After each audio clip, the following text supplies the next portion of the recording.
अस्सलाम वालेकुम dear students. आज हम लोग डिस्कस करेंगे 10th क्लास का टॉपिक स्ट्रक्चर ऑफ नेफ्रॉन।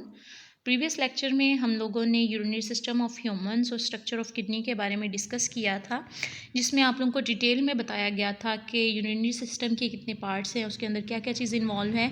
और अब हम फिर स्ट्रक्चर ऑफ किडनी के बारे में, उसकी एनाटॉमी के बारे में डिस्कस किया गया था। आज हम लोग पढ़ेंगे स्ट्रक्चर ऑफ नेफ्रॉन। सबसे पहले तो देखेंगे नेफ्रॉन है क्या, इसकी डेफिनेशन क्या है। The functional unit of kidney is called nephron, यानी कि किडनी का जो फंक्शनल यूनिट है वो नेफ्रॉन है। हर गुर्दे में तकरीबन 1 मिलियन से ज़्यादा नेफ्रॉन जो हैं वो मौजूद होते हैं, जो मिल के इस गुर्दे के जो ऑस्मो रेगुलेटरी फंक्शन है उसको परफॉर्म करते हैं। तो नेफ्रॉन के 2 पार्ट्स होते हैं, एक रीनल कार्पुसल और दूसरा रीनल कार्पुसल होगा एक तो, और दूसरा होता है रीनल ट्यूब्यूल। अब रीनल कार्पुसल जो है उसके से यहाँ पे देखें, अगर हम स्ट्रक्चर के अंदर देखें तो यहाँ पे देखें, ये हमारे पास रीनल कार्पुसल की बात करें, ये ट्यूब्यूलर नहीं होता, यानी इसमें कोई भी ट्यूब्स जो हैं वो नहीं निकलती। तो इसके 2 पार्ट्स हैं, ग्लोमेरुलस एंड बोमेंस कैप्सूल। ठीक है, तो ग्लोमेरुलस और बोमेंस कैप्सूल अगर देखें हम लोग, तो ग्लोमेरुलस क्या है बच्चे, ये जो हमारे पास रेड कलर की आपको वेन सी नज़र आ रही है, गुच्छा सा नज़र आ रहा है, ये हमारे पास ग्लोमेरुलस है। तो जो ये कप शेप आपको स्ट्रक्चर नज़र आ रही है, ये इस तरह से, ये कप शेप जो स्ट्रक्चर है ये हमारे पास बोमेंस कैप्सूल है। ठीक है, इसने ग्लोमेरुलस को जो है घेरा हुआ होता है। इसके बाद हमारा स्टार्ट हो जाता है रीनल ट्यूब्यूल। रीनल ट्यूब्यूल जो है ये भी पार्ट का जो नेफ्रॉन का पार्ट है, ये बोमेंस कैप्सूल के स्ट्रक्चर ख़त्म होने की फ़ौरन बाद से स्टार्ट होता है। इसका सबसे पहला पार्ट जो है वो प्रॉक्सिमल कॉन्वोलेटेड ट्यूब्यूल्स हैं, ये वाली ट्यूब, ये वाली।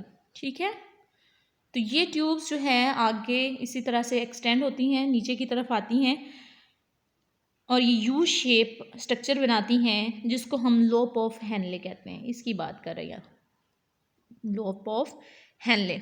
अब एक इसमें असेंडिंग लिम्ब है, एक डिसेंडिंग, यानी एक नीचे की तरफ आती हुई जो है नाली है, एक ऊपर की तरफ जाती हुई। तो ये दोनों मिलके जो हैं एक यू शेप स्ट्रक्चर बनाती हैं, जिसे लोप ऑफ हेनले कहते हैं।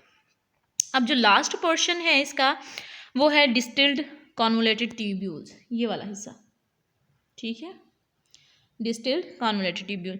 अब डिस्टिल्ड कॉन्वोलेटेड ट्यूब्यूल जो हैं, बहुत सारे नेफ्रॉन्स इकट्ठे होके, यानी काफ़ी सारे नेफ्रॉन्स की जो होते हैं ये डिस्टिल्ड कॉन्वोलेटेड ट्यूब्यूल, ये मिलके एक सिंगल कलेक्टिंग डक्ट के अंदर जो है निकलती हैं। ये देखें कि एक नेफ्रॉन यहाँ पे लगा होगा, एक यहाँ पे, एक यहाँ पे, और ये सारे नेफ्रॉन्स इस तरह से मिलके यहाँ पे कलेक्टिंग डक्ट के अंदर ओपन होते हैं।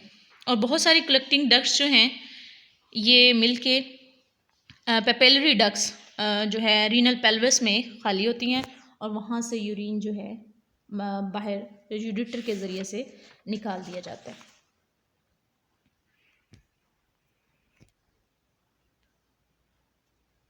उसके बाद है फंक्शन ऑफ किडनी।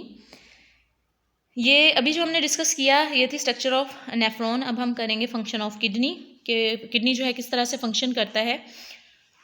तो किडनी के जो हैं, सबसे पहले हमें पता है कि यूरिन फॉर्मेशन जो है इसका एक काम है, जिसमें जो 3 स्टेप्स जो हैं वो इन्वॉल्व होते हैं। अब वो 3 स्टेप्स कौन कौन से हैं, सबसे पहले देखें तो 3 स्टेप्स में हमारे पास पहला स्टेप है प्रेशर फिल्ट्रेशन, सेकंड है ग्लोमेरुलस फिल्ट्रेट, और थर्ड वन है सेलेक्टिव रीअब्जॉर्प्शन।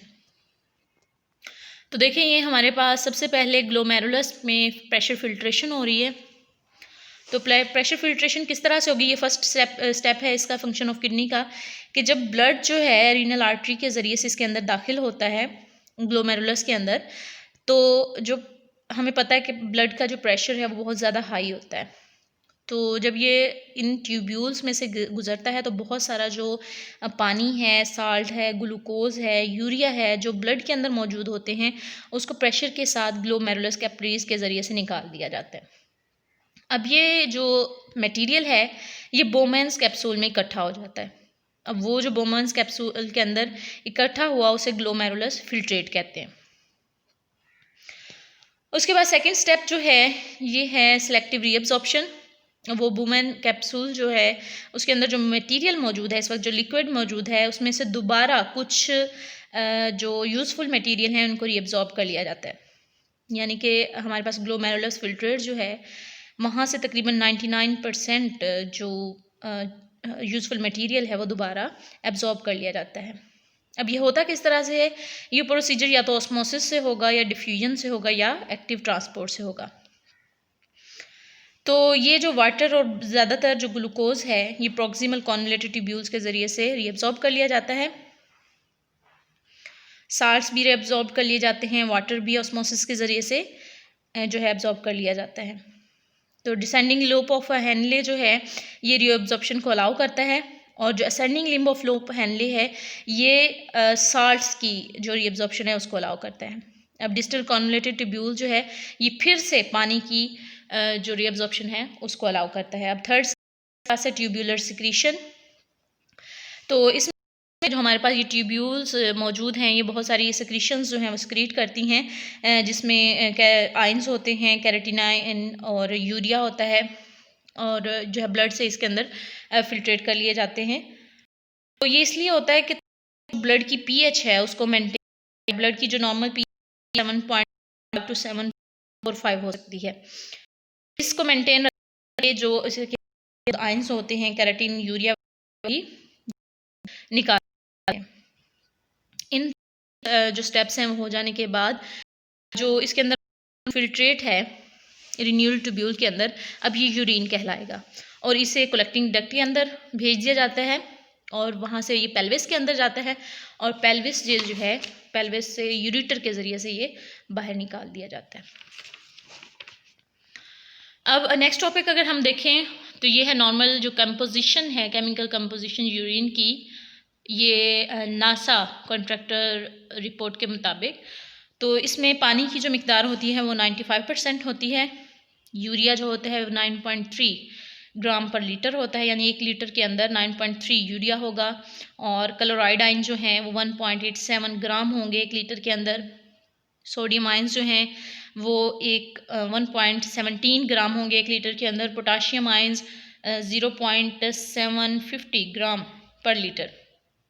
अदर आयंस और कंपाउंड जो हैं वो हर इंसान में वेरिएबल होती हैं, यानी वेरिएबल अमाउंट होगी, किसी भी शख्स के अंदर जो है वो एक जैसी अमाउंट इसकी नहीं होगी।